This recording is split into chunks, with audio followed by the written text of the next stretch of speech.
Wow, that truly was a remarkable experience. And now, another friendly encounter with wildlife, this time koalas, and that's at Australia's oldest and biggest koala reserve in the Queensland capital of Brisbane.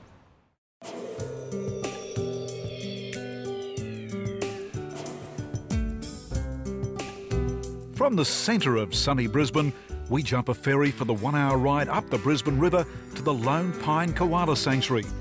Lone Pine has been caring for koalas for more than 80 years and these days handles 130 koalas. Now they do sleep for up to 18 hours a day, but for the 6 or so hours they are awake, they're very active, as curator Jackie Broom shows us. I might just pop her up into the branches here. This is Missy. And Missy is one of the first to know when food is around, and she'll quite often come down onto the floor looking for food. We feed them every afternoon with fresh leaves, so this is today's load, which we'll then take down tomorrow afternoon and supply fresh leaves again tomorrow for them. Koalas can chew through quite a large number of leaves, and in total we bring back around 3/4 of a tonne of leaf every day for our koalas here. Each koala can eat roughly the equivalent of a shopping bag full of leaves every day. In captivity they live surprisingly much longer than they do in the wild. In captivity we get around 12 to 15 years on average of lifespan from our koalas, but in the wild they generally live around 8 to 12 years, very maximum. A lot more care is provided to koalas in captivity. They don't have to search for their food. It all comes to them. They get the very best of food available and they are well maintained. During breeding season, when females come into season, when they reach that estrus, they do get a little aggressive at times when they're looking for a partner. So occasionally we'll find that one female might mount another female because she can sense that she's in estrus, and so occasionally you'll find females getting a little bit rough with each other. We keep them together. It's important for the same group of animals to stay together so that they can establish their own hierarchy. But at this time of the year, being breeding season and them being hungry, they've got a little less tolerance for each other. And so generally you'll find that because they are territorial, you'll have one animal per sitting area, and that will be her particular spot. And if someone else comes into it, she'll push them out of it. We very rarely have injuries that ever need to be tended to by a vet, and certainly they never end up with any breakages, so most of what you see is mostly bluff and a lot of noise. Here we've got a mum and bub, and the bub is about 8 months old and we call them joeys. They do come out of the pouch. Once they first start coming out of the pouch, you'll actually notice that they will start feeding on leaves as well as drinking the milk. When they get a little bit older, they'll stop drinking mum's milk and purely feed on eucalyptus leaves. This joey will be with its mum until it's about 12 months of age. We then separate the joeys from their mums and move them into the kindergarten. In the wild, they'll stay with their mums for around 12 to 15 months. Sometimes they'll be chased away a little earlier, especially if the female comes back into season and a male is around ready for mating again.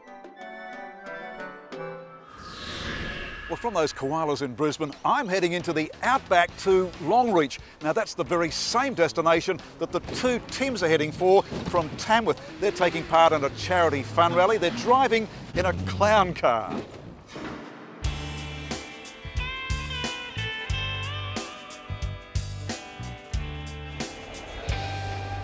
OK, well, we're going to take a slightly more sophisticated trip out to Longreach. The long haul to Longreach on this, the Spirit of the Outback, sleeper car number 8. Come and join us.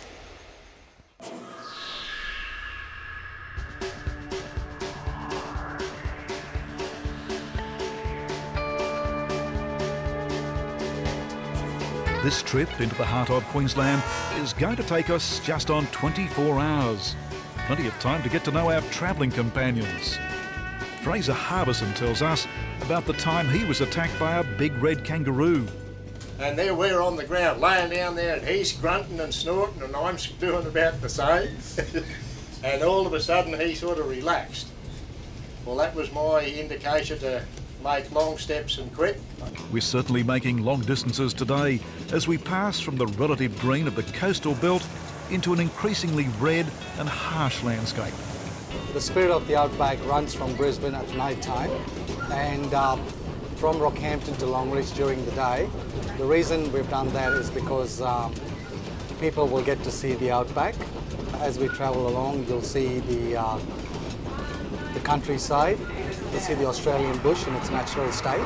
You get to see a lot of the native wildlife, as in emus, dingoes. There's even camels out here you get to see. I don't know how they got out here, but you do. If you look at the landscape, you get to see all anthills, and along the way you get to see grass trees, eucalyptus trees, so it's a good way to experience it. So it's a perfect way to relax and enjoy the countryside. And up the front you have the sleeping carriages, and each carriage is themed to do with a station, like a cattle station. And every few hours, this train, the Spirit of the Outback, comes to a complete stop just for a few minutes. In this case, it's the town of Emerald with surrounding gem fields, just enough time to get a glimpse of this place. 5 minutes in Emerald allows us to look at the century-old National Trust listed railway station, take a glance down the very quiet main street, and then back on board.